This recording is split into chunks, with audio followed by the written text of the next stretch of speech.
अस्सलाम वालेकुम दोस्तों, उम्मीद है आप सब खैरियत से होंगे। 2 दिन कबल मेरे दोस्त ने मेरे साथ एक तस्वीर शेयर करी और मुझसे पूछा कि ये किसकी तस्वीर है। तो मैंने कहा मुझे ये अंकल सरगम की तस्वीर लग रही है। पीटीवी पे बहुत पुराना एक आप लोग को याद होगा एक शो आता था जिसमें अंकल सरगम हुआ करते थे। मगर उसने कहा नहीं यार, ये अंकल सरगम की नहीं है, ये शक्ति कपूर इंडिया के बड़े फेमस एक बॉलीवुड स्टार हैं, शायद ये उनकी है। फिर मुझे लगा आजकल शफ़क़त महमूद हो सकता है, शफ़क़त महमूद की भी तस्वीर हो। तो उसने कहा नहीं यार, ये शफ़क़त महमूद की भी तस्वीर नहीं है। अब हम सोच में पड़ गए यार कि अगर ये किसका मुजस्मा ये बनाया गया है लाहौर के अंदर, गुलशन इकबाल पार्क के अंदर। तो फिर उसके बाद हमने सोशल मीडिया जब चेक करा तो हम परेशान हो गए, क्योंकि और दुख भी हुआ, थोड़ी हंसी भी आई मगर दुख ज़्यादा हुआ कि ये शायर मशरिक़ मोहम्मद अल्लामा इकबाल जिन्होंने पाकिस्तान का ख्वाब देखा था, ये उनका मुजस्मा है।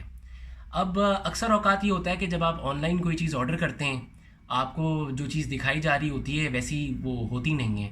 और दराज़ डॉट पी के जो है वो इसमें काफ़ी मशहूर है। तो थोड़ी देर के लिए ऐसा भी लगा कि हो सकता है किसी बंदे ने ऑनलाइन ऑर्डर किया हो इसको, मगर वो भी बात सही नहीं निकली। इस पे कौम ने हमारी कौम माशाल्लाह ऐसी है कि बहुत सारी सीरियस चीज़ों को मजाक में ले ली थी, और शायद यही एक रीज़न है जो हम सरवाइव कर लेते हैं। मुश्किल से मुश्किल बुरा सा बुरा वक्त जो है वो ऐसे ही गुजर जाता है हमारे ऊपर से। तो ये भी हुकूमत की जो इनकॉम्पिटेंस है वो भी ऐसे ही गुजर जाएगी। अब हम जितना भी इसके ऊपर मजाक हुआ है इंटेंशनली या अनइंटेंशनली, उसको हम थोड़ा साइड कर लेते हैं, क्योंकि अब इस वाक़े को 2 दिन गुजर गए और अब इस पे हम थोड़ी सी सोच और फिक्र करते हैं कि भाई ऐसी चीज़ें हमारे माशरे में क्यों हो जाती हैं। इतनी बड़ी बड़ी मिस्टेक्स हम अपने फाउंडर्स के साथ इस तरीके की मिस्टेक्स कर देते हैं, तो ऐसा होता क्यों है और कहाँ पे हम गलत होते हैं।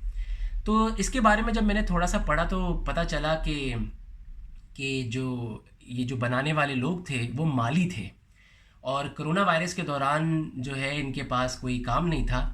तो जो वहाँ पार्क के जो इंतज़ामिया थी, जो उनके एडमिनिस्ट्रेटर थे, उन्होंने कहा भाई ऐसा करो, तुम लोग ये मुजस्मा अल्लामा इकबाल का यहाँ तैयार कर लो। हुकूमत से अपेरेंटली इनको कोई फंडिंग नहीं मिली है, तो वहाँ पे जो लोग चंदा इनको देते या जो अपना के चीज़ें, कोई वुड देता था, कोई कोई भी चीज़ ला के देता, पत्थर देता, उसको ये इस्तेमाल में ले आते और उससे ये मुजस्मा तैयार करना इन्होंने स्टार्ट कर दिया। 3 महीने इन्होंने इस पे लगाए। उनके मैं काम को क्रिटिसाइज़ नहीं करूँगा क्योंकि ये उनका काम नहीं था, वो तो माली थे, और उल्टा मैं उनको अप्रिशिएट करूँगा क्योंकि उन्होंने आउट ऑफ द वे जाके ये काम किया जो उनका काम था भी नहीं। और एज़ अ फर्स्ट अटैम्प्ट शायद मेरे ख़्याल से जो देखने वाले लोग हैं वो वहाँ कहेंगे कि शायद उन्होंने ये काम अच्छा भी किया क्योंकि इनका ये प्रोफेशन नहीं था। मगर क्या इस मुल्क में कोई स्कल्प्टर नहीं है? सिंध में सोलंकी साहब होते हैं, आप उनको कांटेक्ट कर लेते, बहुत ही ज़बरदस्त किस्म के वो स्कल्प्टर हैं, अगर आपको ये बनवाना ही था। एक तो मैटर हो गया इस स्कल्पचर का। अब आ जाएं अब आप दूसरी बात के ऊपर। ये है इस्लामिक रिपब्लिक ऑफ पाकिस्तान, और हमारे वज़ीर आज़म का ख्वाब है कि इसको ये मदीने की रियासत बनाएं।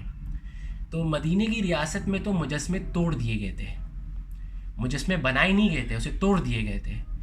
तो इनकी हुकूमत के अंडर कैसे किसी एडमिनिस्ट्रेटर की ये मजाल है कि वो एक स्कल्प्टर बनाए, क्योंकि फिर इसका मतलब ये हमें मंजन जो है वो मदीने की रियासत का बेच रहे हैं, मगर ये बनाना चाहते हैं इसको कोई और शहर।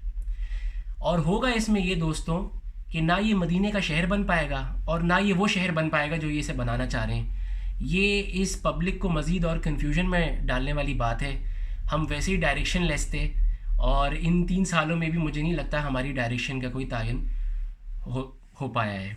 और ये मेरा ख़्याल से इमरान खान की गवर्नमेंट का सबसे बड़ा फेलियर होगा, क्योंकि पंजाब के अंदर इनकी कोशिश ये होनी चाहिए थी कि एडमिनिस्ट्रेशन जो थी वो शहबाज शरीफ से भी बेहतर होनी चाहिए थी, ताकि ये प्रूव कर पाते कि देखो तुम तो सिर्फ प्रोजेक्ट अनाउंस कर दो, मैं इन प्रोजेक्ट्स को रन भी कर सकता हूँ। ठीक है, उन्होंने बहुत सारे प्रोजेक्ट्स किए, बहुत सारे बनाए, बहुत नहीं भी बनाए होंगे, वो करप्शन भी करते थे, मगर शायद अगर मैं उनको एक मार्क दूंगा वो शायद कॉम्पिटेंट थे। उनकी नीचे जो वो लोग लगाते थे काम करने के लिए, आप आईटी की एग्जांपल ले लें, उमर सैफ जैसे इतने टैलेंटेड इंडिविजुअल उन्होंने लगाया हुआ था जो आईटी बोर्ड को पूरा वहाँ संभालते थे, और उन्होंने ऑटोमेशन करी एग्रीकल्चर के अंदर, पुलिस के निज़ाम में, ट्रैफिक के निज़ाम में।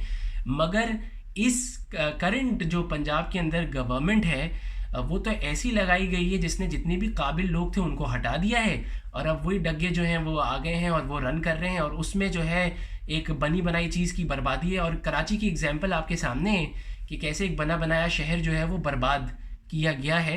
तो डर यही लगता है शायद लाहौर के साथ भी ऐसा ना हो जाए। लाहौर भी अच्छा खासा प्रोग्रेस कर रहा था, अच्छा शहर बन रहा था, साफ़ सुथरा शहर बन रहा था, और उसको भी ये तबाह और बर्बादी की तरफ ना लेके चले जाएं। तो जो चीज़ इसमें समझ आ रही है, इसमें करप्शन तो अभी इनकी इस हुकूमत के जाने के बाद ही पता चलेगी कि क्या इन कितने करप्ट हैं। मगर इनकॉम्पिटेंस में शायद इन्होंने शायद सारे रिकॉर्ड जो हैं वो तोड़ दिए हैं।